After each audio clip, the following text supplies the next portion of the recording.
Good morning, children. So we continue with the same lesson, the treasure within. Today we'll do the essence. Okay, first the essence. So let's begin.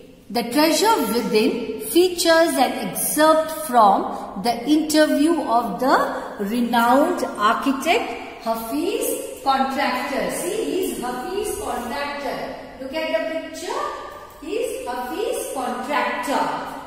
As a child, Hafiz Contractor was disinterested in academics. He was not at all interested in academics. And do you know, children, he was not interested in mathematics. He was afraid of mathematics. So as a child, Hafiz Contractor was not at all interested in academics, but was very much into games. He liked games. He was very much afraid of maths and often had nightmares, bad dreams, in which he would be sitting for a mathematics exam and he wouldn't know anything. So that's what he dreads. See? That's why he calls it a nightmare. Now, as a student, Hafiz Contractor was disinterested in his studies and hardly ever studied. He did not like it.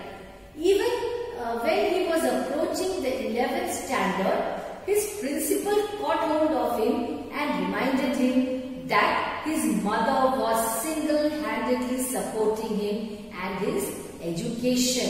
So, he should rise up to the occasion and study. At least he should think about his mother. That is what his principal meant.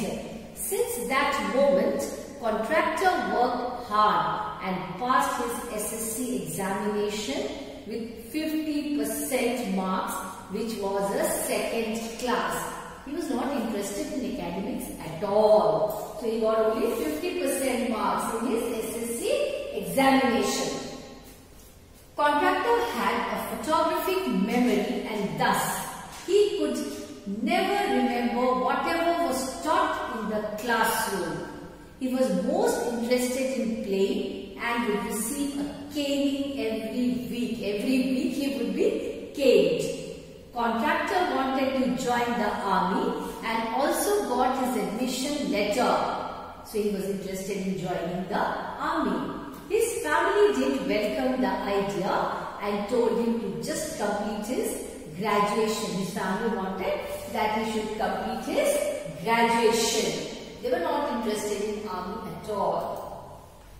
He initially enrolled himself in Jai Hind College by influence and was required to study either French or German.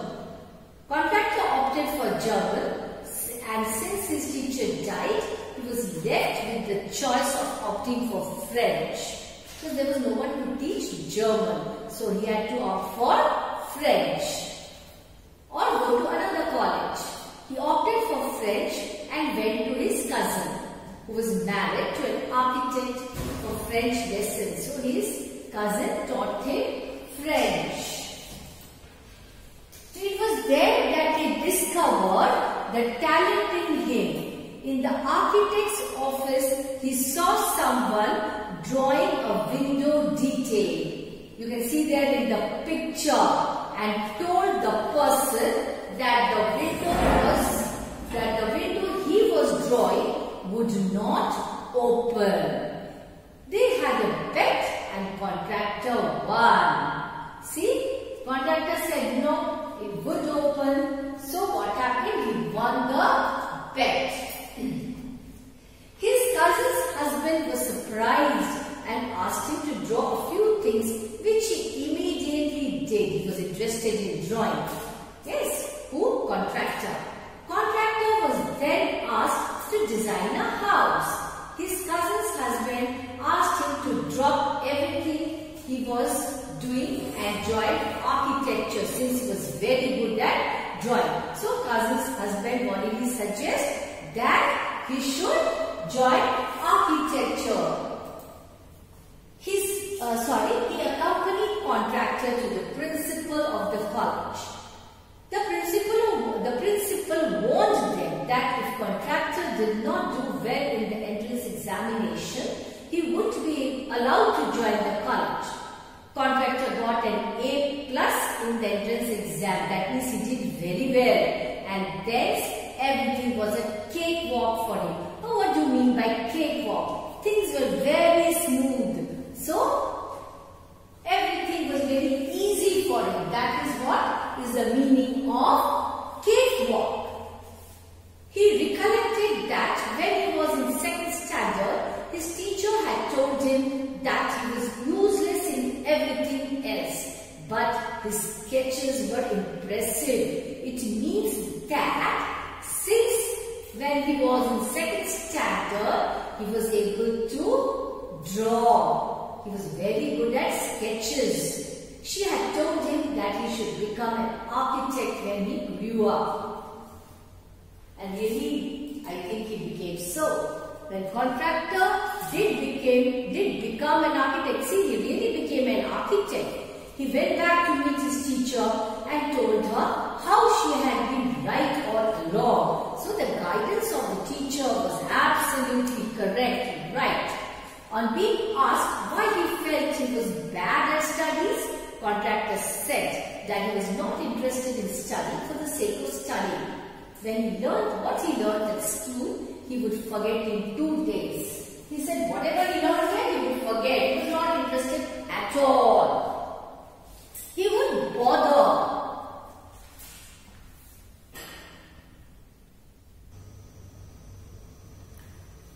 He wouldn't bother because he felt that there was no application of mind.